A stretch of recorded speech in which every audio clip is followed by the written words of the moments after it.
Oui, bien-aimé. Mais vous allez seulement parce que votre maman ou papa va à l'église, alors moi aussi je vais. Et vous allez prier, mais vous ne savez pas qui vous priez, vous ne savez pas qui vous adorez. Vous n'avez pas encore senti, vécu personnellement Jésus-Christ, qu'on vous prêche le véritable. Alors, bien-aimé, vous priez dans le vide. Vous priez dans le vide. Quand vous allez chercher Dieu, vous allez dans une église. Cherchez ce Dieu d'abord. Dites, Seigneur, on m'a évangélisé. Je veux moi-même maintenant, personnellement, vous trouver. Que faire? Moi, j'ai demandé ça. Moi, j'ai demandé ça quand je suis allée dans une des églises. J'ai dit, Seigneur, je vois que les autres là-bas témoignent que moi, Dieu m'a fait ça, Dieu m'a fait ceci, Dieu m'a fait ça. Et moi, j'aimerais aussi voir, palper moi-même ce que eux ils vivent aussi, pour confirmer que vous vivez.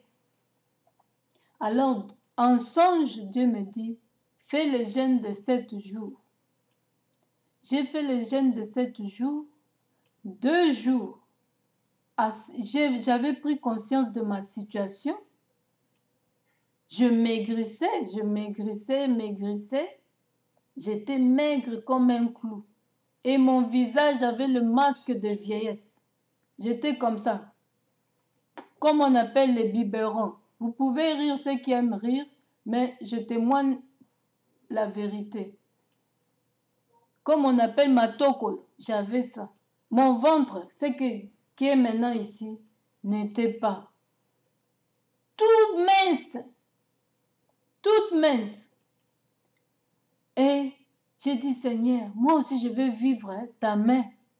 Parce que moi, au Congo, je n'étais pas comme ça. Quand je suis arrivée en Europe, cela m'est arrivé. Comme ça, je n'ai pas compris. Et Dieu maintenant m'a révélé. Fais le jeûne de 7 jours. Tu peux manger les fruits à 18 heures, les légumes, tu peux faire des choses, tu peux manger à 18 heures. Moi, je prenais le lait avec le pain à 18 heures. Seulement, je ne mangeais pas autre chose. Quand je prends ça, c'est fini. Mais les 2 premiers jours, comme j'avais pris conscience de ma situation, j'ai pris ça à sec. J'ai rien mangé ni boire. Et je dormais par terre.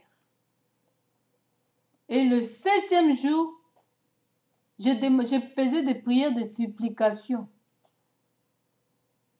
Je faisais des prières de supplication. Parce que je ne connaissais pas encore ce Dieu-là.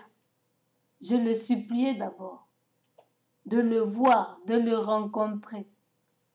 De le palper. Comme Dieu fait comme il veut et quand il veut, à qui il veut, le 7e jour, avant même que je me réveille, c'était vers 4 heures qu'il m'avait visité. Je dormais. J'ai vu une personne qui m'est approchée. La personne était grande. Tu ne peux pas voir son visage. Et la personne brillait. Cette personne a ouvert ma bouche. La personne a ouvert ma bouche.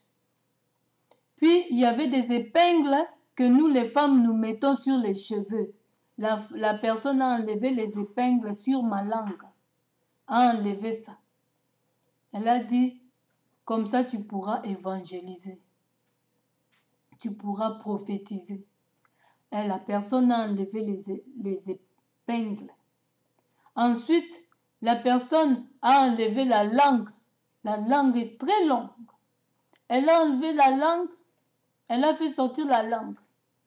Puis ensuite, ici, il y avait un nid comme de nuit d'oiseau qui était coincé ici.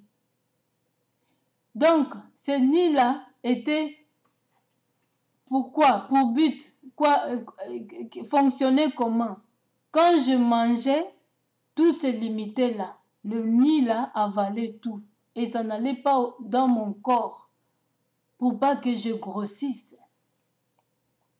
Alors, tout allait là-bas. Donc, quand tu manges comment? Tu as utilisé le bon appétit. Tu as utilisé le quoi? Périantère. Tu grossis pas. Or, il y a des nids là-bas. Et qui font ça? C'est les coutumiers, les gens de famille, les sorciers. Votre entourage peut aussi faire ça. Ceux qui sont dans des œuvres mortes, par jalousie. Alors, Jésus a enlevé ça. Quand il a enlevé ça, il a fait entrer la langue. Il a remis la langue en place. Puis, il est parti.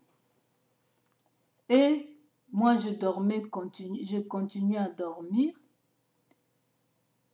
Je me suis réveillée vers 8 heures comme ça. Et en sortant, mon frère, l'un de mes frères, me dit, mais toi, tu es gonflé ou quoi? Parce qu'on ne pouvait pas croire que je pouvais grossir sur le champ. Donc, la façon où j'étais, on pouvait penser seulement que j'ai gonflé. J'ai un problème, gonflement quelque part. Puis, la maman qui était là me dit, non, elle a grossi. Alors, moi j'ai dit non, ça c'est sérieux. Je dois aller me regarder au miroir. Je suis allée, je me suis regardée. Tout a repris la forme. Comme les ossements là desséchés prennent la forme, hein. La chair, moi j'ai vécu ça. J'étais ossements desséchés et j'ai repris la chair. C'est pourquoi je suis là devant vous. C'est pas de la rigolade, ce que je fais là. J'ai regardé, la chair a repris, j'ai grossi, le masque de vieillesse a quitté, tout le corps a pris les formes. J'ai grossi, j'ai pris la bonne forme. Le ventre s'est présenté, tout le corps, le derrière, tout. Et les gens qui vivaient là, dans ce quartier, ceux qui veulent le savoir, venez me voir en privé, je vous indiquerai, ils vont vous le dire, ils vont vous témoigner. Mais moi, la mwasi autant à kota kiawa, on dirait mutabota kala, alemba. Elongi peza kia mukolo mesuko penza komi penza jeune penza kitoko na santé zongi en tout cas qu'on savait pas maman eza malamu. Et il pensait que c'était la maman là qui m'a rendu comme ça. Comme d'autres ignorent, pensent que c'est les serviteurs de Dieu qui font ça. Or, c'est Dieu. Vous pouvez chercher aussi Dieu vous-même, mais ne négligez pas votre pasteur. Même si vous avez trouvé la solution en contactant Dieu vous-même, ne négligez pas votre pasteur. Effectivement, la maman était vraiment une femme de prière. C'est elle qui nous a conduits dans la prière. Alors, moi je leur ai dit non, c'est Dieu, mes frères et sœurs, qui m'a rendu comme ça. Et en sortant, chaque fois quand j'allais à l'église, il y a eu, excusez-moi, nous allons continuer, c'est l'heure.